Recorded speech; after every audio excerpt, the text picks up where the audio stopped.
ప్రాణత్యాగానికి కూడా సిద్ధపడి తెలంగాణ రాష్ట్ర సాధనలో భాగంగా పదవీ త్యాగంతో ప్రారంభమైన పార్టీని ప్రాణత్యాగానికి కూడా రాష్ట్ర సాధన కోసం సిద్ధపడి మా నాయకుడు తెలంగాణ మహానాయకుడు కేసీఆర్ గారు దీక్షకు దిగి 11వ రోజు దేశ రాజకీయ వ్యవస్థను మొత్తం పార్లమెంటు వేదికగా అతలాకుతలం చేసి దేశ రాజకీయ వ్యవస్థ మెడలు వంచి తెలంగాణ ప్రజా కదలికలతో ఢిల్లీ పాలకుల గుండెల్లో గుబులు పుట్టించిన రోజు డిసెంబర్ 9.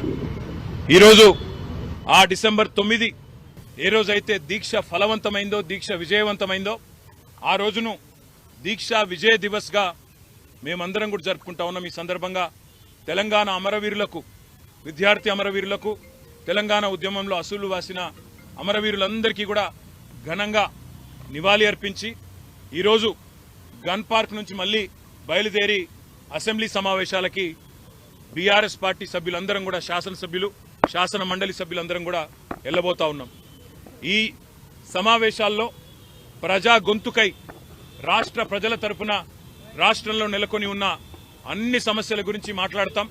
అదే మాదిరిగా ఈరోజు ముఖ్యంగా కాంగ్రెస్ పార్టీ చేస్తున్న దుర్మార్గపు ఆలోచన, దేశంలోనేమో అదానీ మంచివాడు కాదని ఇతర రాష్ట్రాల్లో ప్రచారం చేస్తూ ఇక్కడ రాష్ట్రంలో మాత్రం రేవంత్ రెడ్డి అదానీ అలై బలై చేసుకుని ఏ రకంగా ముందుకు పోతున్నారో, ఏ రకంగా ఒకవైపు రాహుల్ గాంధీ ఢిల్లీలో, అదేవిధంగా ఇతర రాష్ట్రాల్లోనేమో అదానీ మీద దుర్మార్గ ప్రచారం చేస్తూ ఇక్కడ మాత్రం అదానీ మంచివాడు అన్నట్టుగా నటిస్తున్నారో, ఆ ద్వంద్వ ప్రమాణాలను కూడా ఎండగట్టడానికే ఈరోజు ఈ రకంగా అదానీ రేవంత్ ఒకటై తెలంగాణ ప్రజలతో ఆడుతున్న నాటకాన్ని కూడా బయట పెట్టడానికే ఈ రకంగా మేము నిరసనగా ముందుకు పోతా ఉన్నాం.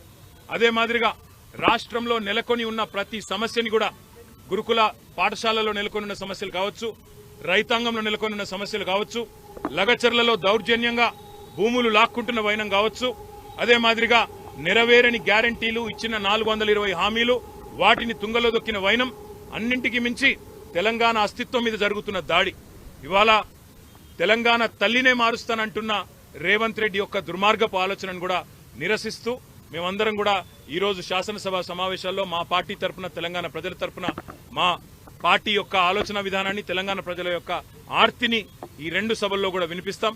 తప్పకుండా ఈ కాంగ్రెస్ పార్టీ యొక్క ద్వంద్వ విధానాన్ని, కాంగ్రెస్ పార్టీ యొక్క దుర్మార్గపు ఆలోచనని, ఎమ్మెల్యేల హక్కులను, చివరికి ప్రజాస్వామిక ఆకాంక్షలను కూడా కాలరాస్తున్న విధానాన్ని కూడా ఎండగడతామని మీ అందరికీ కూడా తెలియజేస్తూ, ఈ రోజు ముఖ్యంగా ఈ రేవంత్ రెడ్డి అదానీ దోస్తానని కూడా శాసనసభ వేదికగా ప్రజల ముందు ఎండగడతామనే మాటను కూడా మళ్ళొకసారి తెలియజేస్తూ అందరికీ ధన్యవాదాలు. జై తెలంగాణ.